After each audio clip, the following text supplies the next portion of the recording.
Hey trainers, welcome back to RetroTitans, where strategy meets precision in Pokémon Unite. Today, we're diving into a high-level match featuring one of my favorite ranged attackers, Glaceon, the icy sharpshooter of the Evolution line. Our lineup for this battle: Cinderace, Sylveon, Cramorant, Gengar, and of course, myself as Glaceon. We're facing a pretty balanced opponent squad: Talonflame, Garchomp, Sylveon, Slowbro, and Charizard. Both teams have solid sustain and burst potential, so this match is going to be all about positioning and timing our power spikes. Let's jump straight into it. I'm heading bottom lane, ready to freeze out the competition. Early game. As the match kicks off, I pair up with my lane partner. Looks like Cramorant is heading bottom with me. That's actually a strong combo. Cramorant can zone and poke, while I control the area with my Icy Burst. We start off by focusing on quick level ups, taking the first few Eluvipas and Apoms, keeping experience tight and safe. I'm making sure to stay behind Cramorant's line of vision. Remember, as Glaceon, you're fragile early, and positioning is everything. At around the 45-second mark, here comes the first contest. Slowbro and Sylveon try to push in aggressively. I drop an Icy Wind to slow their approach while Cramorant zones with Whirlpool. The slow lets us punish them. That's a clean disengage and lane control right from the start. We grab a few wilds uncontested and secure early experience. I evolve quickly into Glaceon, which gives me a massive spike. My mobility and damage both skyrocket now.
Early fight control.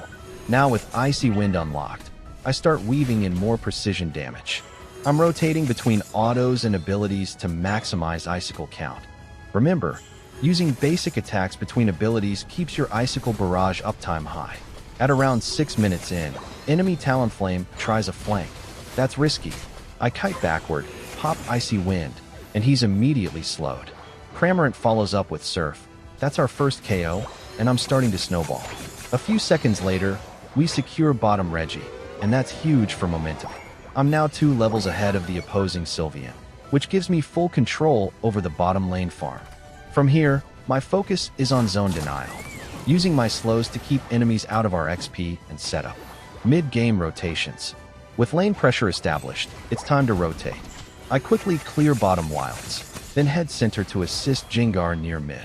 At the 7-minute mark, Dreadnought objective spawns again, and both teams collapse. I take high ground positioning, behind Cramorant and Gengar, ensuring I'm not the first target. Talonflame dives in. I instantly respond with Icy Wind Freeze-Dry combo, freezing him mid-dive, and that's a clean knockout. Now it's about objective control. I position myself slightly off to the side, letting Gengar go in first, baiting abilities. Once the chaos starts, I unload icicles from max range, securing double knockouts, Slowbro and Sylveon down. We immediately capitalize by taking Regieleki, then push top goal for pressure. The coordination here is key. That's classic RetroTitan strategy. Don't just fight. Convert the win into map control. Mid, late game team fights. Heading into mid-late game, the scoreboard's looking solid. I'm sitting at 9 KOs and 7 assists so far. My Glaceon build is fully online now, and my focus shifts from farming to fight control. We regroup near bottom Reggie, where Garchomp tries to rush in with Earthquake. I backpedal, predicting his dash, and use Icy Wind to kite him. He's slowed, Cinderace finishes the job. That's textbook defensive positioning. Moments later, a huge 5v5 breaks out mid. Charizard uses Unite and tries to target me. I instantly retreat toward Gengar's smoke screen, reset my positioning, and counterburst. My Icicle Barrage hits multiple targets. Talonflame and Sylveon are frozen out of the fight completely. Cinderace and Cramorant clean up the rest. That's another full team wipe, and at this point, we've got the map entirely under control. From here, the plan is simple. Maintain lane pressure, keep farming for Unite uptime, and prepare for the final push.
Final stretch, Zapdos fight. The timer hits 2 minutes, the crucial Zapdos fight. I've already got my Unite ready, sitting safely in the back line as the team groups up. Enemy Talonflame tries a preemptive engage from the right brush. I spot it early thanks to vision. I slow him with Freeze Dry, instantly denying his backline entry. Garchomp and Charizard commit to the pit. That's my cue. I drop Icicle Barrage right into the objective zone, chunking their HP before they can even reach Gengar. Gengar swoops in, uses Dream Eater plus Shadow Ball combo, and we secure Zapdos cleanly. That's the turning point. I immediately sprint bottom path with Cinderace, drop 100 points, and we're stacking those late goals like pros. By the time the dust settles, we've got a commanding 691 points, while the opponents end at 411. Total domination.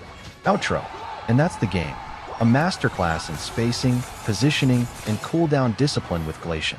Final stats, 17 KOs, 14 assists, 233 personal points, and an overall performance rating of 92. That's the type of synergy and coordination we aim for every time on RetroTitans.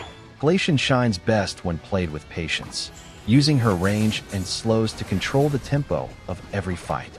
In this match, the key moments were early lane control with Cramorant, mid-game rotations that created pressure, perfect positioning during the Zapdos fight. If you enjoyed this breakdown and want to master your own Glaceon gameplay, make sure to drop a like, subscribe, and hit that notification bell so you never miss more Pokémon Unite content right here on RetroTitans. Until next time, stay cool and keep freezing your way to victory.